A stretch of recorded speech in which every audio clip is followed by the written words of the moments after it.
नमस्कार. माझी सरकारी नोकरी या यूट्यूब चॅनलमध्ये तुमचं सर्वांचं सहर्ष स्वागत आहे. आज मी अपडेट घेऊन आलेली आहे की बघा, जी अपडेट मी तुम्हाला सांगत आहे तत्पूर्वी तुम्ही माझ्या चॅनलवर नवीन असाल तर प्लीज माझ्या चॅनलला सबस्क्राईब करा आणि बेल आयकॉन दाबल्याशिवाय प्लीज हा व्हिडिओ पूर्ण बघा, कारण की जे काही शेतकरी बांधव आहेत त्यांसाठी अत्यंत महत्त्वाची सूचना आहे. ती सूचना अशी आहे की बघा, मी बाजूने दिलेलीच आहे, एक फोटोमध्ये टाकलेला आहे की जे शेतकरी बांधव आहेत, ठीक आहे, त्यांच्यासाठी जी माहितीच आहे की तुम्हाला जी पीक विमा योजना आहे, ठीक आहे, तर ही जी आहे तुमच्यासाठी आहे. तर त्या योजनेतर्फे बघा, आता तुम्ही त्यामध्ये खूप जणांनी फॉर्म भरलेले असेल तर तसंच आहे की यासाठी जो तुमचा जो फार्मर आय डी आहे, ठीक आहे, फार्मर आय डी आहे, तर तो असणे बंधनकारक आहे तुमच्यासाठी. म्हणजेच काय तर बघा, जे काही शेतकरी बांधव आहेत, ठीक आहे, त्यांना काय माहिती का, जे काही तुमचं जे फार्मर आय डी, ठीक आहे, तुम्हाला जर प्रधानमंत्री पीक योजनेचा जर लाभ घ्यायचा असेल तर तुमच्याकडे जो फार्मर आय डी तो असणे आवश्यक आहे. म्हणजे काय असतं माहिती का, जर तुम्हाला तो फार्मर आय डी पाहिजे असेल, ठीक आहे, तर तुम्हाला काय करावं लागेल, एखाद्या जवळचं जे CSC सेंटर आहे, ठीक आहे, तिथे जाऊन तुम्हाला ॲग्रीवर ठीक आहे, ॲग्री स्टॉकवर आपली नोंदणी तात्काळ पूर्ण करावी लागेल. ठीक आहे, म्हणजे तुमच्या गावामध्ये कुठे जवळ जर CSC सेंटर असेल, ठीक आहे, तर तिथे जाऊन तुम्ही करू शकता ती नोंदणी. ठीक आहे, आणि तुम्हाला तिथून तुमचा जो फार्मर आय डी आहे तो तुम्हाला तिथून तो मिळवता येईल.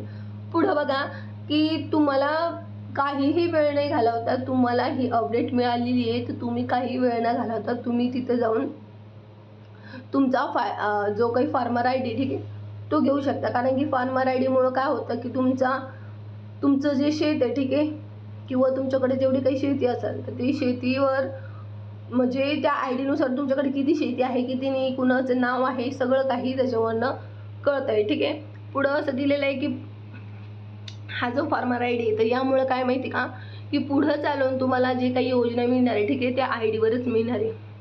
पुढं चालून तुम्हाला ज्या काही योजना निघतील शेतकरी बांधवांसाठी, जसं की खूप साऱ्या योजना निघत असतात, ठीक आहे, जसं की आताच तुम्ही बघा ना, प्रधानमंत्री पीक योजना आहे, ती बियाण्यांची जी काही योजना आहे त्यामागे निघली होती, ती सुद्धा योजना आहे. अशा खूप साऱ्या योजना ज्या निघत असतात त्यासाठी फार्मर आय डी असणे खूप आवश्यक आहे.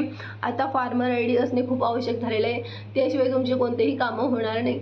आणि तसंच जर शेतकऱ्यांना जर खात्यामध्ये पैसे वगैरे आणायचे, ठीक आहे, किंवा शेतकऱ्यांना जे काही पैसे मिळतात त्यासाठी सुद्धा तुम्हाला फार्मर आय डी असणे खूपच आवश्यक असतो.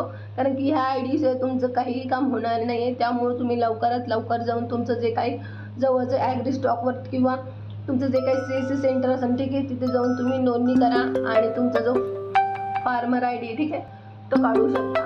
तर ही जी अपडेट आहे ही तुमच्यासाठी आहे, तर प्लीज.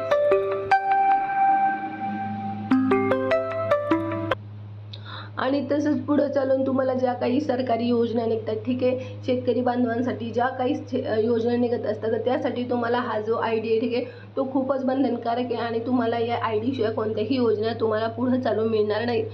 तर तुम्ही लगेच जाऊन तुम्ही तुमचा जो फार्मर आय डी आहे त्यासाठी तुम्ही ॲप्लिकेशन करू शकता आणि तुम्ही फार्मर आय डी मिळवू शकता. ही जी योजना आहे तर ही शेतकरी बांधवांसाठीच आहे. आणि प्रधानमंत्री पीक योजना, या योजनेसाठी तुम्हाला फार्मर आय डी असणे बंधनकारक आहे. ठीक आहे, याच योजनेसाठी नाही तर भविष्यकाळात ज्या काही योजना निघतील त्यासाठी तुम्हाला फार्मर आय डी असणे खूप आवश्यक आहे. तर तुम्ही जाऊन तुमचं जे काही आय डी आहे तो तुम्ही लवकरात लवकर जाऊन काढू शकता. ठीक आहे, बघा, आता ही जी अपडेट मी तुम्हाला सांगितली, मी तुमच्यासाठी नवीन अपडेट आणतच असते. जर तुम्ही माझ्या चॅनलवर नवीन असाल तर प्लीज माझ्या चॅनलला सबस्क्राईब करा आणि बेल आयकॉन नक्की दाबा. कारण की काय होतं आहे, जेणेकरून माझे जे व्हिडिओ ते तुमच्यापर्यंत पोहोचता आणि तुम्हालासुद्धा नवीन माहिती मिळते. ठीक आहे, तर प्लीज माझ्या चॅनलला सबस्क्राईब करा आणि कमेंटमध्ये सांगा की तुमचे शेतकरी बांधवांनी तुम्हाला फार्मर आय डी तुम्ही काढला आहे की नाही काढला आहे. ठीक आहे, जेणेकरून मला हे कळेल की तुम्ही आतापर्यंत फार्मर आय डी काढला आहे की नाही.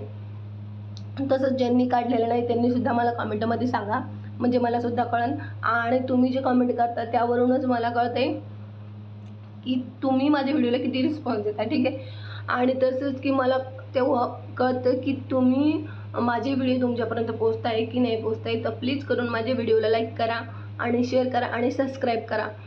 धन्यवाद.